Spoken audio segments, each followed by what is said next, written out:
This course will walk you through the necessary steps to filling out your pre-shift communication planner and conducting a team huddle prior to each shift. A key part of the pattern of management leadership cycle is filling out the daily deployment chart. This is done by utilizing the pre-shift communication planner. It's important that this planner is filled out prior to lunch and prior to dinner, or twice a day. The team huddle will help assist the communication of goals and supplement tip-top and coaching. This is the current pre-shift communication planner. Every restaurant needs to have this printed, laminated, and posted on the communication board in the restaurant. You can order the planner through our vendor Mimeo or print the PDF and laminate at a local office supply store such as OfficeMax or Staples. The link to the planner on Mimeo is provided in the Learning Zen course along with the PDF print version if you'd like to print yourself. The first step in filling out the planner is having a great understanding of goal setting. Goals are important because they give you and your team a destination and a purpose. Goals help your teams focus on the important action items to improve your restaurant. Finally, goals will give you an opportunity to celebrate success. By having a goal daily, you can reward your team when a goal is accomplished. Goals should always be SMART: specific, measurable, actionable, realistic, and time-bound. We recommend every store has a store action plan for the quarter to give you and your restaurant teams a direction on what needs focus. The store action plan can be printed via the link on this Learning Zen course. Once a store action plan is created, your teams can use those goals to fill out the pre-shift communication planner. Store goals are your overall umbrella goal you wish to accomplish. They should be longer-term goals that are SMART and relate to your overall opportunities on We Love Feedback or We Love Operations evaluations. Goal setting within a customer-first strategy should involve specific actions or activities that enable you and your team to execute great service on a consistent basis, or involve challenges to certain behaviors that show our customers we appreciate their business and want to keep them coming back. Shift goals may change day to day or shift to shift based on the strength of your teams. The shift goal should be the how on how you're going to reach the restaurant goal. Shift goals should be behavioral changes that will help you reach your overall store goal. Key practices and courtesy are great shift goals to utilize to meet your overall store goal. Here are some examples of store goals and a shift goal that might relate.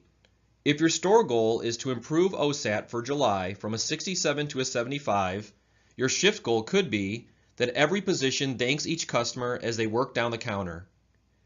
If your store goal is to improve speed on We Love Feedback for August from a 65 to a 70, your shift goal could be to drop 2 fries for every 3 customers to improve speed.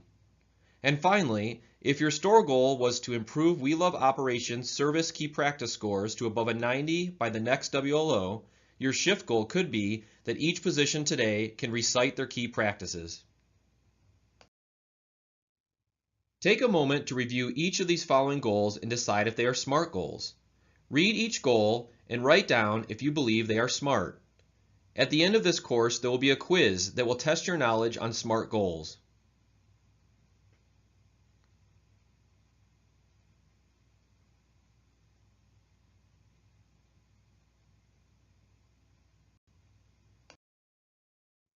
Next, let's take a look at the overall pre-shift communication planner and the different sections of the planner. The first section of the planner is the overall store and shift goal. The store goal should be filled in and will remain constant for a long period of time, often even for the entire quarter.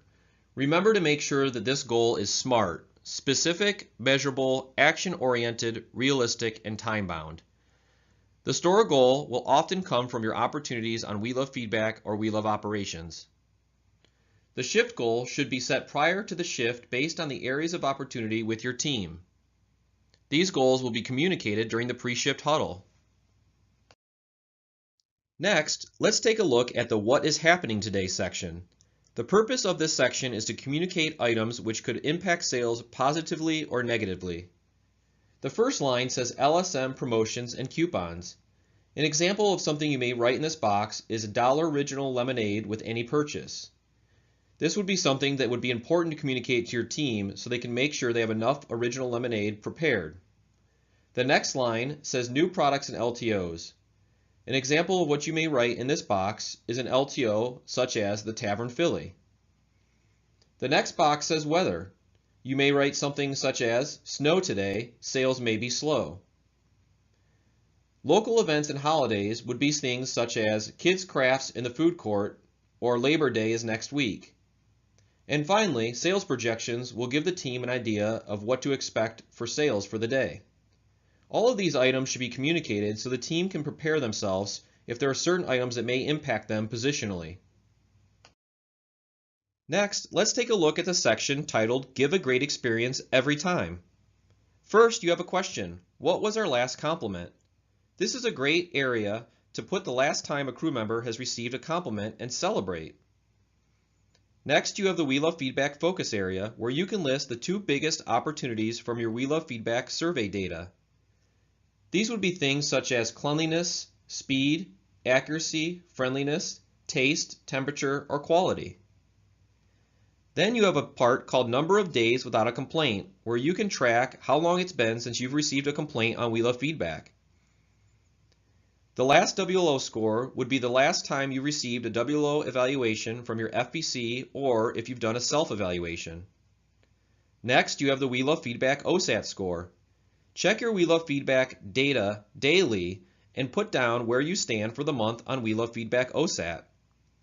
Finally, you have the training section where you can list any employees who are training and which position they are training on for the shift that day. At the beginning of this Learning Zen course, you had an opportunity to download and print an example of the pre-shift communication planner. Take a moment to fill out the planner you printed at the beginning of the course. Make sure that each of your goals is SMART and complete the entire planner including what is happening today, give a great experience every time, and your daily deployment. Once you have completed the pre-shift communication planner, the next important step is to communicate this to your team using a team huddle. Tell me something and I will probably forget. Show me something and I may remember, but if you involve me, I'll understand. Have you ever seen this quote? Do you feel like some days you just tell everyone what to do? Why is that? Maybe you're busy, have a lack of time, or maybe you have newer employees. If you rely on one-way communication and telling, maybe it's time to open up the communication lines. Involve others more by asking. What benefit would you expect to see tomorrow if you increase the two-way communication with your team? The purpose of a huddle is to promote two-way communication surrounding the goals of the shift.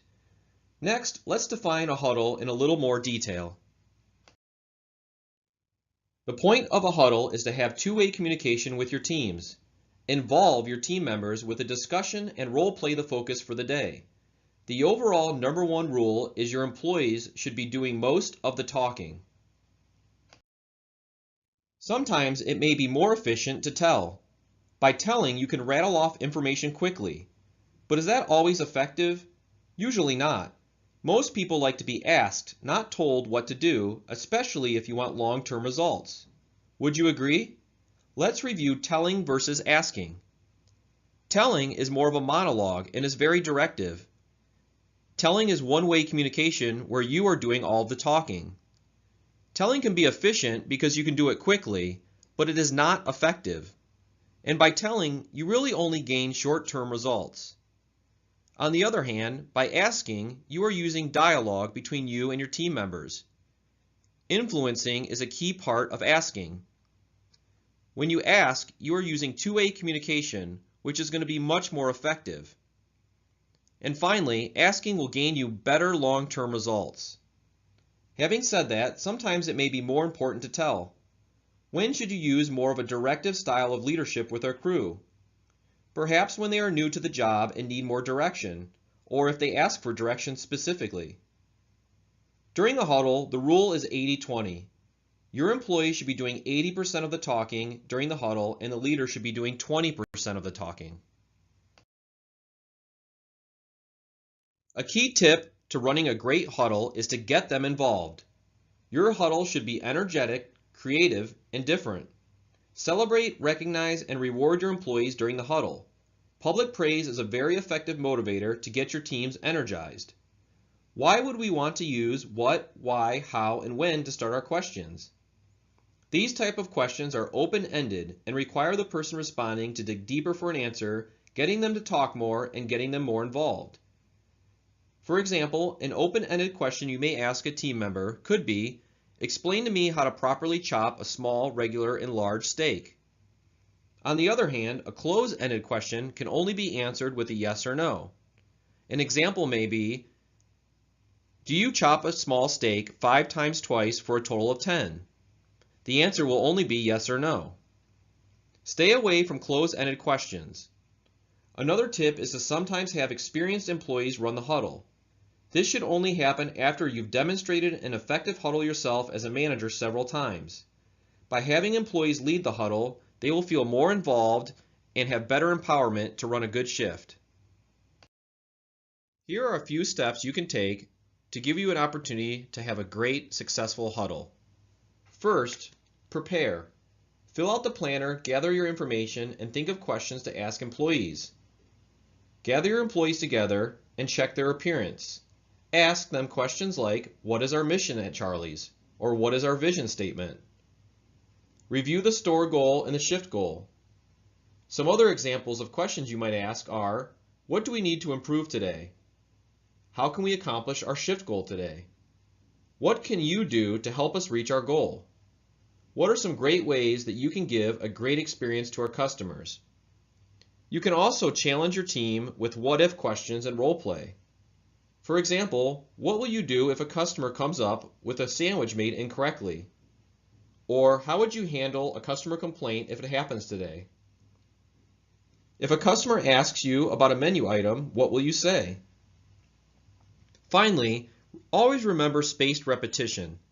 Spaced repetition is where you check for understanding several times in several ways throughout the huddle. By doing spaced repetition, you are confirming the understanding of the goal. Have each employee repeat their goal for the shift. Commit to memory what they say they will do. To wrap up a huddle, you should always finish by celebrating. How will you reward and recognize your employees? Finally, at the end of the huddle, reconfirm the goals once again to set the goals in their memory. How long do you think a huddle should last? 2 minutes? 5 minutes? Or even 10 minutes? The length of a huddle should be between 2 to 3 minutes. Any longer will cause the employees to lose their attention and stop listening. After you are finished completing this course, role-play a huddle with your other managers to practice and get feedback prior to running a live huddle with your team members. If you utilize your planner and huddles daily, you will find your team will have a purpose. With a purpose, they will help you achieve your restaurant goals, improve your restaurant, and improve the overall satisfaction of your team members. On the next module of this Learning Zen course, you will see some live examples of a good huddle and a bad huddle.